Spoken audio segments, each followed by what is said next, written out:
When a lonely heart thinks she's found the man of her dreams, she launches into a whirlwind romance. I don't like him and I don't trust him. But will he make her heart skip? Oh my God, yes, yes. Or just stop beating? Send an ambulance right away. My wife's unconscious. Almost a year to the day of her wedding, Joan is struck with a sudden mysterious illness that leaves her throwing up with bloody diarrhea and gasping for breath. By the time Clay races her to the hospital, her organs are already failing. Clay stays by his wife's side as puzzled doctors run a battery of tests trying to determine what's happened to the normally vibrant Joan. Joan's close confidant, Lena, requests a moment alone with her friend. I just need to see my friend alone for a few minutes. I'm sure you can understand that. Right now? Yeah, right now. Clay is hesitant, It'll be fine. but finally agrees, telling Joan he'll be right outside. Why is Clay acting so strange? What is going on with him? Within minutes, Clay gets antsy and decides it's time to resume his place at his wife's side. One of the signs that Mr. Wonderful might be a problem is that he needs total control over you. I think Joan needs some rest now, so you should go. Guys like Clay rely on having absolute influence over the woman they're latched onto. If you're an outsider who isn't buying into his charm and worshiping at the altar of his ego, then you're gone. With Lena ousted, Clay resumes his vigil at his wife's bedside. Joan? Until minutes later, her vital signs crash. Help! Help! Somebody! Help my wife! Joan may have wanted to live a romance novel, but now her story's taking an unexpected twist. Is she breathing? What's going on? Help! Doctors inform Clay that Joan has suffered a stroke. Joan! Help her! Please, Joan! Her organs are already failing. Tell me what's going on! They warn him to prepare for the worst. But by a medical miracle, they eventually manage to stabilize his wife. When hospital staff double-check Joan's IV, they find the bank of fluids that was previously clear is now cloudy. That can only mean one thing. Someone's tampered with it. To tamper with an IV bag at a hospital, that's ballsy. You have to undo the line, use a syringe to tamper with the contents, then put everything back in place all in a couple minutes. That's almost impossible for somebody without medical experience. Doctors run another battery of tests on Joan. When the results come back, they show something much more serious than IV tampering. She's been poisoned with lidocaine, an everyday medication that in high doses can become deadly. Lidocaine is best known as a key ingredient in hemorrhoid cream, so it can get rid of a pain in the ass. I wonder who sees Joan as a pain in the ass. Having discovered that Joan's been poisoned on their watch, doctors must treat this situation as an attempted murder. Meet you. I'm Detective Weber. Most of the time when there's an attempt on a woman's life, you'll find that her spouse is behind it. So in a situation like this, we're looking straight at, you guessed it, Mr. Wonderful, Clay. But Clay's not the only one who has access to Joan. You've got doctors, nurses, orderlies, candy stripers. Even Lena has to be considered a suspect as she was alone with Joan. I'm wondering if either of you have seen anybody other than hospital staff in this room. No. No one. With no hard evidence to narrow the pool of suspects, and with Joan saying she wants to forget the whole incident, Detective Hannah Weber is forced to drop her investigation before it's even begun. When Joan is eventually released from the hospital, Clay attends to her every need. And once Joan's back at work, Hey, babe. Clay, ever the doting husband, only becomes more protective. Clay's right in there protecting Joan from her friends, her coworkers, the police, anyone who could challenge her rose-colored view of him. Thank God for Clay. Just when Joan is finally getting back to her old routine, she lands in another hospital with the same old symptoms: vomiting, bloody diarrhea, and difficulty breathing. Once again, Clay runs to her side. Once again, her IV turns cloudy. And once again, doctors discover that she has been poisoned with lidocaine. Well, that narrows the suspect pool because one hospital could have a homicidal staff member going around poisoning patients. I mean, it happens, but it's rare. Two hospitals with would-be killers trying to murder the same patient with the same poison, that only happens in movies. the really bad ones. When hospital staff get in touch with Detective Weber, she knows what she has to do. I'm going to need you to step out of the room. Detective Weber bans everyone but essential staff from the room. You too, ma'am. And posts officers to stand guard over Joan. Detective Weber interviews Joan alone so she can speak freely. How are you feeling? But Joan refuses to cooperate with the investigation. Do you know if your husband has been in this room the entire time? My husband has nothing to do with this. So Joan is clearly still drinking Clay's Kool-Aid. The investigators would be better off talking to Lena.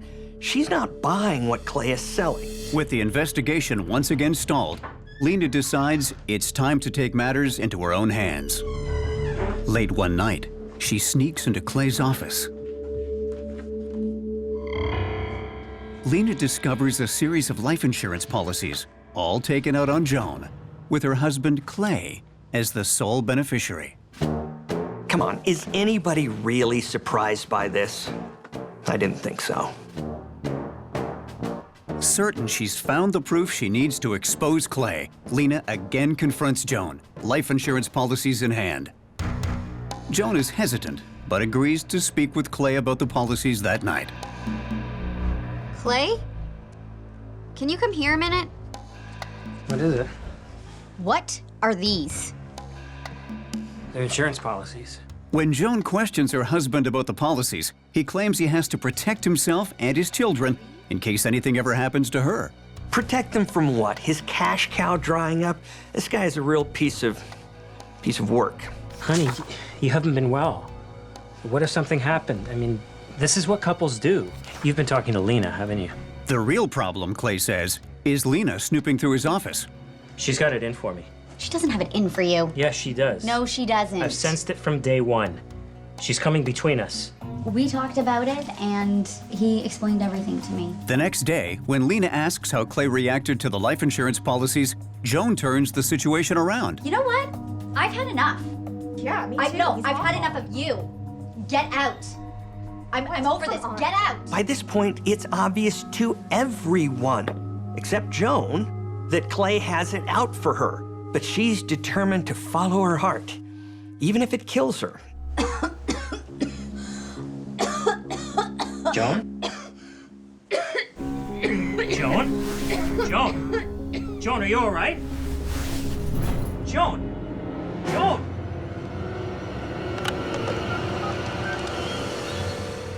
Send an ambulance right away. My wife's unconscious. Joan arrives at the hospital not breathing and with no pulse. Despite their best efforts, doctors are unable to pull off yet another miracle. Within minutes of her arrival, Joan is pronounced dead. When Joan's fantasy romance takes a deadly turn, Detective Weber's determined to smoke out the killer. Hi, yeah, it's Detective Weber. She immediately orders an autopsy. When the results come in, they reveal Joan's cause of death as nicotine poisoning. Okay, something's not right here. Something's bizarre. You've got a non-smoker who's turned up dead from nicotine poison. The investigation gets more bizarre when the coroner finds an unexplained mark behind her ear. So, Clay. Detective Weber interviews prime suspect Clay, She'd mentioned earlier that day that she had some chest pains, but he denies having anything to do with Joan's death. I called 911 and, well, you know the rest. He claims the couple had simply enjoyed a quiet evening at home, then headed to bed together. Did Joan have any enemies who may have wanted to kill her? He suggests that Weber speak with Lena, the only person Joan fought with recently. Detective Weber interviews Joan's friend, He was awful to her. He let her dry financially. only to have her point the finger back at Clay as the one with the real motive to kill Joan. Unable to establish when Joan was poisoned, there's nothing more Detective Weber can do. And once again, the case goes cold. Lena's devastated by Joan's death. Maybe not surprised, but she's devastated. Clay? Not so much. In a matter of weeks, he sells her house and skips town. Clay moves to Los Angeles, California, where he gets a job as a graphic designer, remarries, and has a child. But one person refuses to move on, Detective Weber. In this case, the only person who had real access to Joan the night of the murder was her husband, Clay. There's been an incredible advance in technology in the last decade or so, and maybe there was enough to get the evidence to make this theory stick. Detective Weber sends out the evidence to one of the nation's leading nicotine experts. A key piece of new evidence is uncovered using methods that weren't available 7 years earlier. The issue with this case has always been that law enforcement couldn't or didn't establish a timeline for the poisoning. Well, we finally got one, and that's all they need to nail that guy. Have a seat. Thanks. Thanks for seeing me again. No problem. I'm here because we got the toxicology report back on your wife's death, and I have a couple questions based on the results. Toxicology report. Clay still claims that he and Joan spent the evening together, then went to bed. When Detective Weber asks whether anyone else came by the house that night, Clay confirms that there was more than a 6-hour period where the couple was alone before Joan died. Bam! Clay may not know it, but he just gave himself up. You see, the nicotine expert gave a timeline. It says the poison was administered 30 minutes before Joan's death. And Clay's just said he was the only one with her at that time. Clay's statement and the medical expert's timeline can only mean one thing. After Joan went to bed that fateful night, her husband stayed up and prepared a lethal concoction by meticulously emptying out an entire pack of cigarettes and emulsifying the dried tobacco into a liquid substance. As for how he administered it, do you remember that unexplained mark behind Joan's ear? When Joan was at her most vulnerable, her supposed dream man gave her a deadly shot of nicotine and then climbed into bed and waited for her to die. That amount of nicotine doesn't sound like a lot, but for a non-smoker like Joan, 1 pack would do the trick. To ensure his plan worked this time, Clay waited until Joan was too far gone to be saved before calling 911 and performing CPR. He thought acting like the perfect husband would throw police off his trail, but we know that trick. Send an ambulance right away. Just because someone helps the victim doesn't mean we stop looking at them. I mean, if anything, we look harder since they all had the access needed to kill. Why do they keep thinking they're smarter than the police? When investigators looked into Clay's past, they discovered he didn't just lie about murdering his wife, but about everything, including his degree in architecture. Will you marry me? Of course, yes. The whole dream relationship had been fake too.